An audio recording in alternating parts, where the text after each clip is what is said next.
Welcome to the Unitarian Church of Los Alamos and our video worship for Sunday, September 13.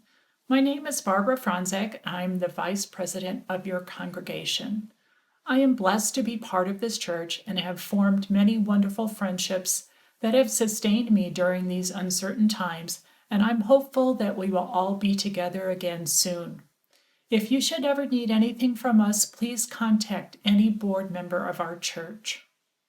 As Unitarian Universalists, we affirm and promote the inherent worth and dignity of all people and gather together in a free and responsible search for truth and meaning. Whomever you are, whomever you love, wherever you are on your life's journey, you are welcome to be part of our church community. If you're coming to us for the first time through these video services and you would like to know more about our community, we invite you to like us on our Facebook page and sign our virtual guest book. The links for both are in the service notes below. Our annual meeting takes place on Zoom this morning, starting at 11 a.m. Our weekly Zoom coffee hour resumes next Sunday. Check our announcement emails and posts on our Facebook virtual fellowship hall for the link. Thank you for welcoming us into your home this morning, and welcome into our time of worship.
Come, gather, not into a common space, sharing a physical closeness we long for, precluded by wise choice, but come, gather into this common time and a common space. We need to be together. We yearn for connection. We hunger for the familiar faces of friends, the sound of shared voices proclaiming who we are, where we are going, that which resonates with our hopes, our dreams, our values. Come, gather. We are here in this space made of all spaces, and we share our becoming in this moment.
Love is the doctrine of this church, the quest for truth is its sacrament, and service is its prayer.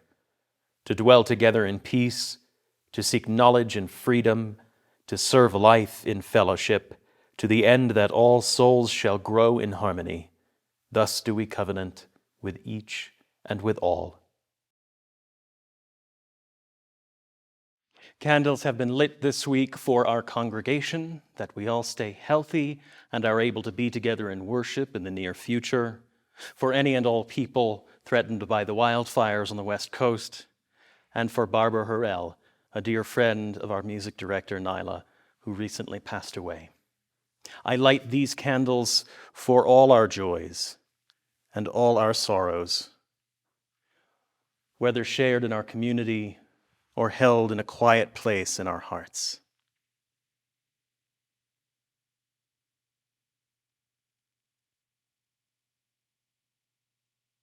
Let us be with one another in silence.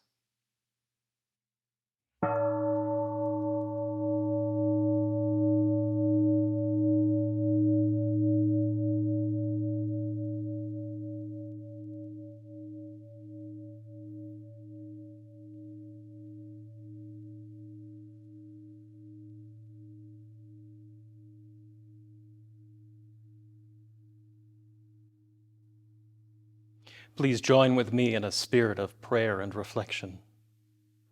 Eternal and beloved, gracious source of all life and all love, we enter into this moment of worship, grateful for the time out of time that gives us pause to reconnect and become more fully present to ourselves, to our communities, and to that which we call holy. May our joys be celebrated together, our wounds be healed together, our hearts be opened together. Spirit, may we be reminded this day of those simple truths that we might lose sight of in the midst of this chaos. May we be reminded that we are loved without cost or demand, even when we feel undeserving. May we be reminded that we are worthy of a place at the table of creation, even when others call our worth into question. May we be reminded that others touch our lives and that others are touched by our lives, even when we feel as though we are living alone or in the dark.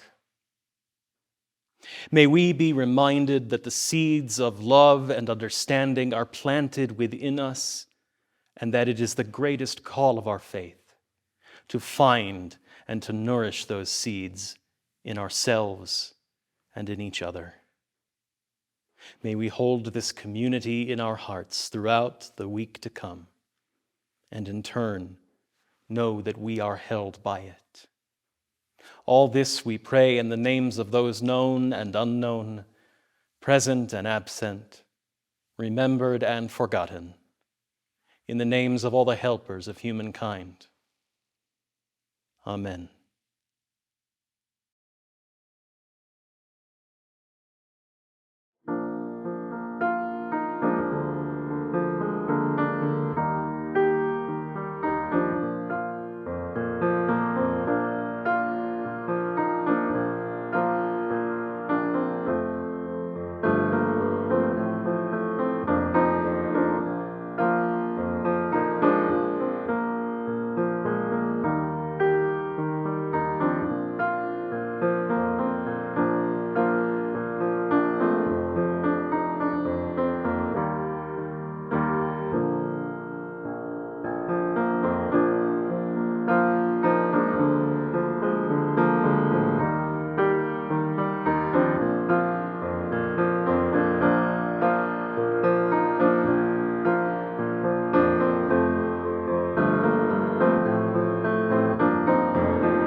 John Murray and the Winds of Change. You never know what the wind will blow in or which way the wind blows. The wind can change directions and maybe even change your life. It happened to John Murray. As a young man, John Murray had an excellent fortune blow his way. He had a fine education, a steady job, a loving wife, and a young son. Life was good. Then, suddenly, everything changed. John Murray's wife and their son became sick and died. John lost his job, lost all his money, and was put in jail because he could not pay his bills. John was a very religious man, a universalist, who had even preached about a loving God. Now, he was not so sure what he believed. He felt his life was over. Friends urged him to go someplace where he could start again. He sailed for America on a ship named the Hand in Hand. The wind blew the ship toward their destination, New York. But then a fog rolled in and the ship ran aground in New Jersey instead. John and a few others volunteered to leave the ship, go on land, and get directions and supplies. As he was walking ashore, John saw a farmhouse with a small chapel or church beside it. It belonged to Thomas Potter. Thomas Potter greeted John, gave him food for everyone on the ship, and invited John to come back and have dinner with him that night. When John came back, Thomas Potter showed him the chapel. Thomas Potter said that he believed in a loving God who wanted to accept all people into heaven. John said that he believed the same thing. Thomas Potter told John that he had built the chapel and was waiting for God to send him a minister. You, John, are that minister. I have waited for you a long time, said Thomas Potter. John did not want to hear this. He was not a preacher anymore, and he was determined to never preach again. Yet Thomas Potter seemed confident that John was the Universalist preacher he waited for, and he asked John to preach on Sunday. I can't preach on Sunday, said John, because as soon as the wind changes, my boat will set sail, and I must be on it. If the boat has not sailed by Sunday, will you preach? Asked Thomas Potter. If I am still here on Sunday, I will preach, said John Murray. Now, what do you think happened? Did the wind blow? Did the Hand in Hand sail away, taking John Murray with it? No wind blew, no ship sailed. John Murray preached on Sunday morning, September 30th, 1770, in the chapel Thomas Potter built for him many years before. And this month, we celebrate 250 years of universalism in our country.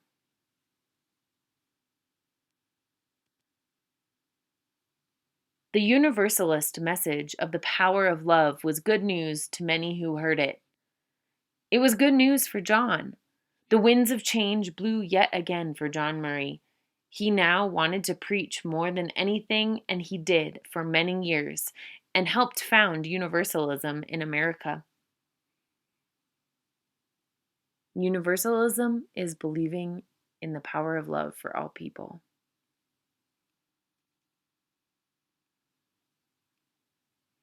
John Murray is one of the ancestors of our faith home, and we, as Unitarian Universalists, owe a special thanks to Thomas Potter. It was his hospitality that brought John Murray back to the pulpit. We also owe a special thanks to the wind that blew him in and would not blow him out.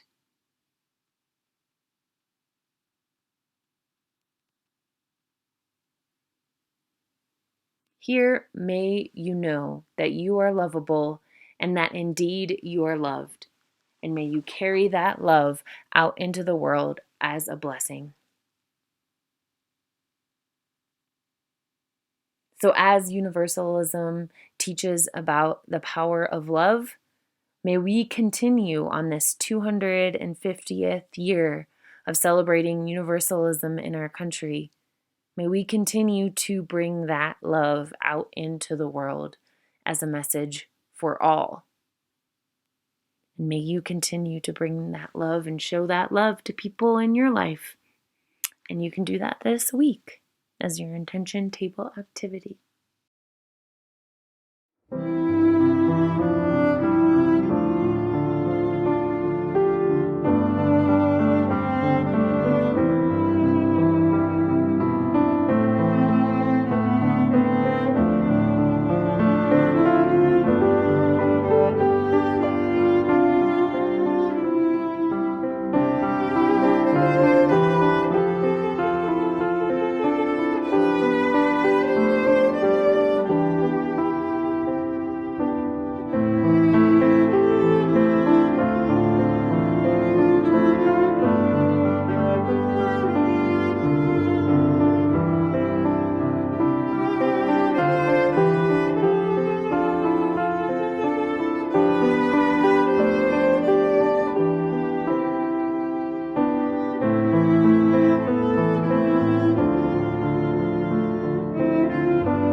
Our reading this morning comes to us from the words of the Reverend John Murray.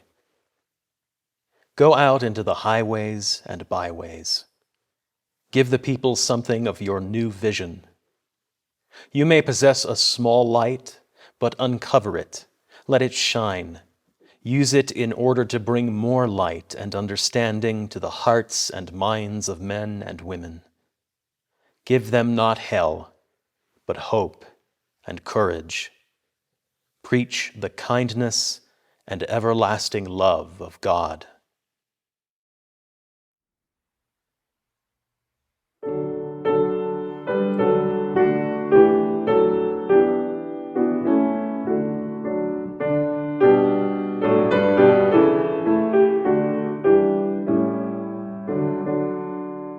We gather together in joyful thanksgiving, acclaiming creation whose bounty we share.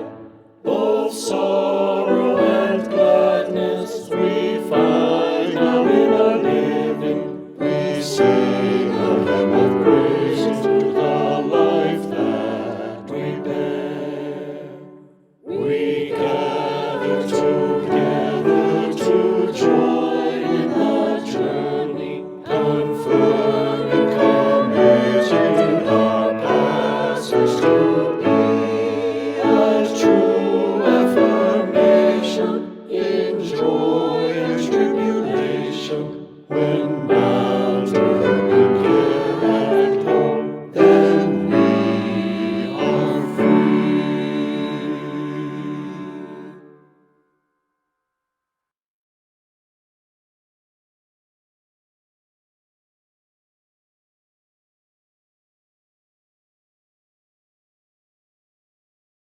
We like to joke that the story of John Murray and Thomas Potter coming together is the one and only Unitarian Universalist miracle. But let's think of it not as a joke today, but as a miracle story. And like any good miracle story, it is a human story. It is a story pointing to what is possible in the human spirit, in the power of the human spirit, and its capacity for resilience. We look at the story of the human Thomas Potter, someone sitting on his own, reading his scriptures and coming to his own sense of a universalist faith. He knows as he reads there is a teacher out there, someone who can put better into words what it is he is feeling in his heart as he reads. And based solely on that one little sliver of faith, he builds a chapel on his land. to house the preacher who will come. He builds it waiting for the teacher to come, waiting for the sign that he is not alone. And the teacher that comes to him is John Murray, crossing the ocean from England on a ship stilled by calm waters. John Murray is in a deep crisis of faith as he arrives on our shores. His wife and his daughter have died.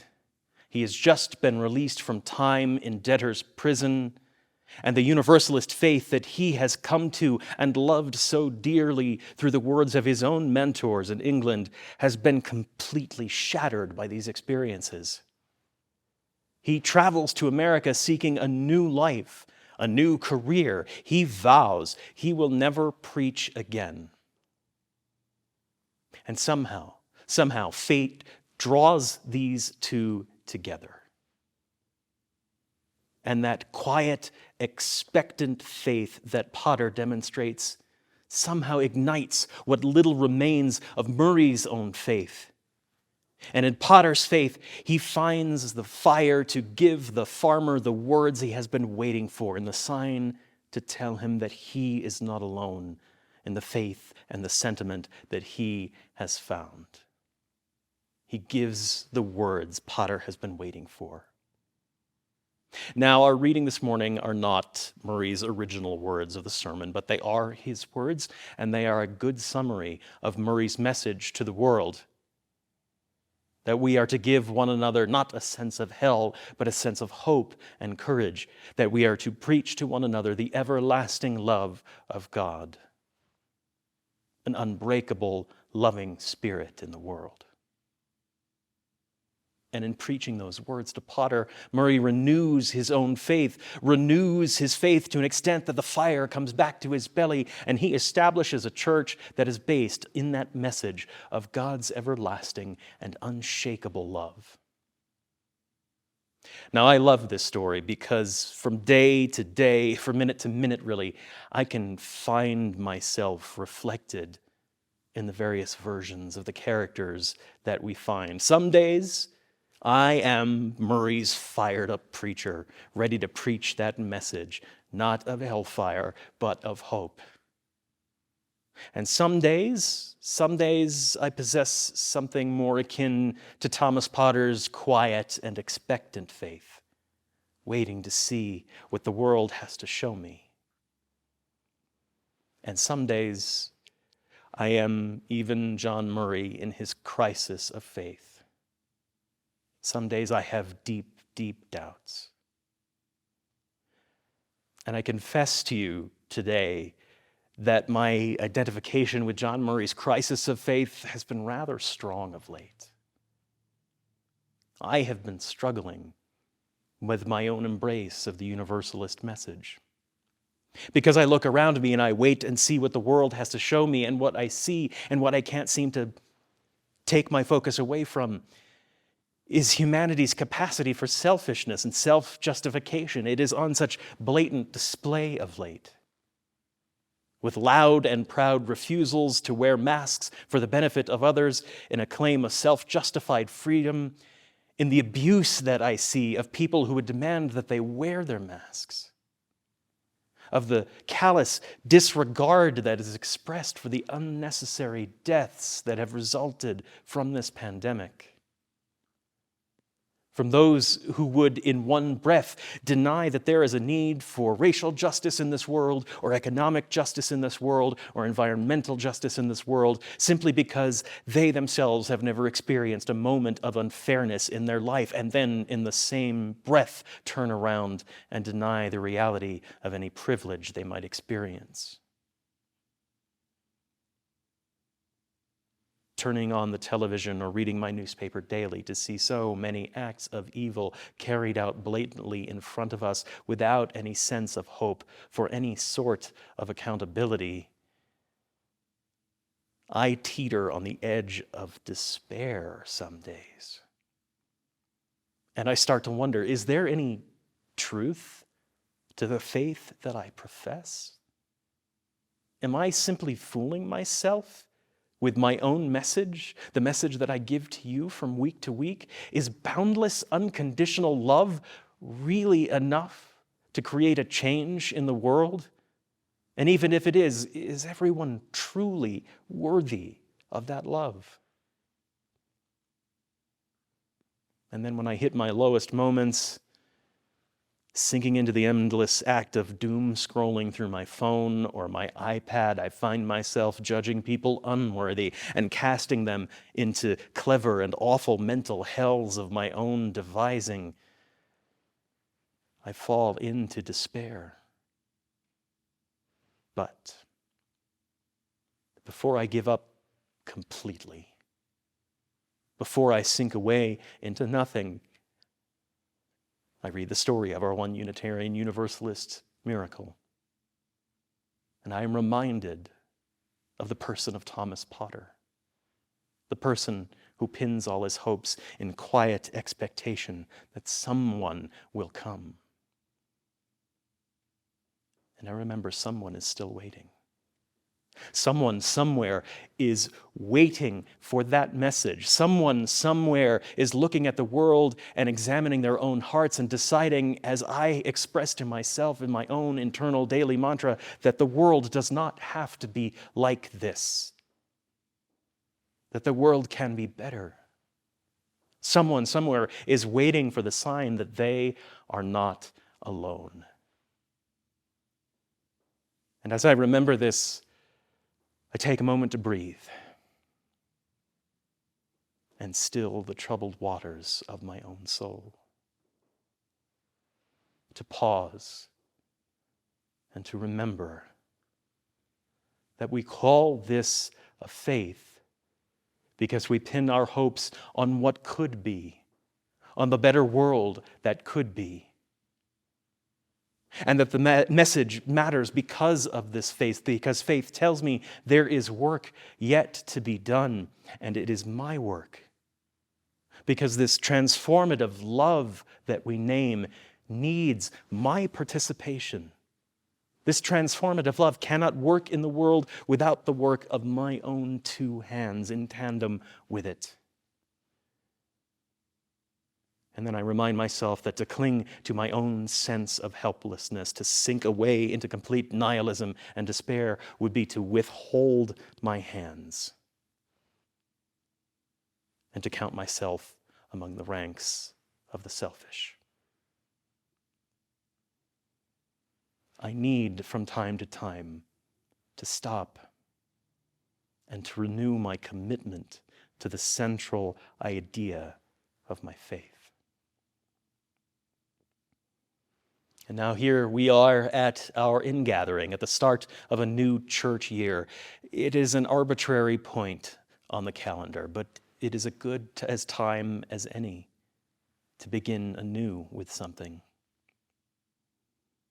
And even though we cannot gather together as a body in this moment of ingathering, we can pause to gather together our own thoughts, our own hopes for the world, our own commitments to being part of that transformative, loving change. Normally, we would be holding our water ceremony about now. But the only water I want us to worry about in this moment is an intentional calming of the troubled waters of our own souls. To find a stillness. To find the place of calm. And in that place of calm, pause to remember and to celebrate the 250 years that have passed since that fateful day that Thomas Potter and John Murray came together. Because in the Murray Potter story, we find our shared story in the moment. A world in crisis.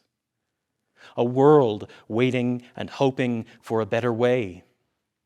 A world ready to be fired up for change. And we find our own personal stories in there as well. I don't know where you are finding yourself in this moment or where you may find yourself in the next minute. Perhaps you are experiencing that deep crisis of faith in this moment? Perhaps you are clinging to that moment of quiet expectation in your faith. Or maybe you've got the fire in your belly. You are fired up to be a source of change in the hands of transformative love in the world. Or maybe you are some combination of all of these things all at once. But here and now, in this moment, there is room in this community for all of it. Because here and now, in this time out of time that we set apart, in this liminal space, we find a moment for new beginnings. And now is as good a moment as any. In this moment, let us pause and imagine calm waters in our spirits. And in the stillness, let us renew our commitment to build a better world that our faith imagines. Renew our commitment to the work it calls us to do in service of that vision. Remember that despite all the evidence we might see that we are all worthy of this everlasting and unshakable love, and that our hands, our hearts, the fire in our bellies is the source of that love. That the common source and the common destiny we all share binds us together. And that so bound, we know we cannot give up on one another or on the world. As we begin this new church year, may we renew our commitment to be the sign that we are waiting for, to be the hands of the Spirit of all life and of everlasting love, giving to one another and to our own selves, not hell, but hope and courage, building the world that may yet be, built on a foundation of unshakable and transformational love.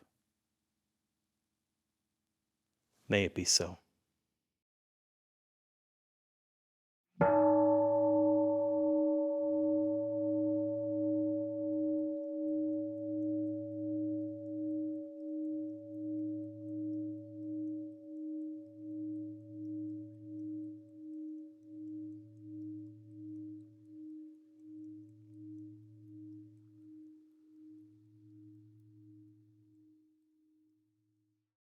Just a few announcements for you before we come to the end of our service. First, if you are watching this live at the 10 o'clock hour and you are a member of the congregation, please remember that our annual business meeting begins on Zoom at 11 a.m.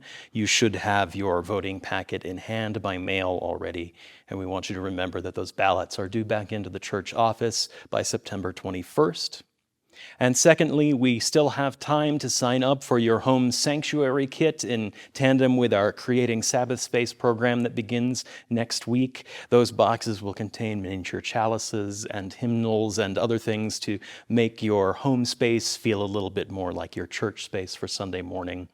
The link to the form to sign up for those sanctuary boxes is in the service notes below. You have until the end of Tuesday to sign up for those boxes, and we'll send you an email to let you know how to come and pick those up safely later this week.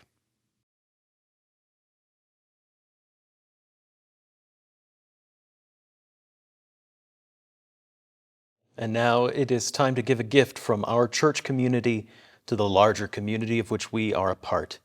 It is time for our offering. For the month of September, the entirety of our offering will be given to the UUA's Disaster Relief Fund in support of congregations and other UU nonprofit organizations that have experienced hardship due to natural or financial disasters. Please use the Givelify link in the service notes below to make your donation. May what you give bring you joy and into deeper relationship with this community.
Friends, may life bless us and keep us. May the light of life shine upon us and out from within us and be gracious to us and bring us peace. For this is the day. This is the one wild and precious life we have been given. So let us all find a way to rejoice and be glad in it. Go in peace.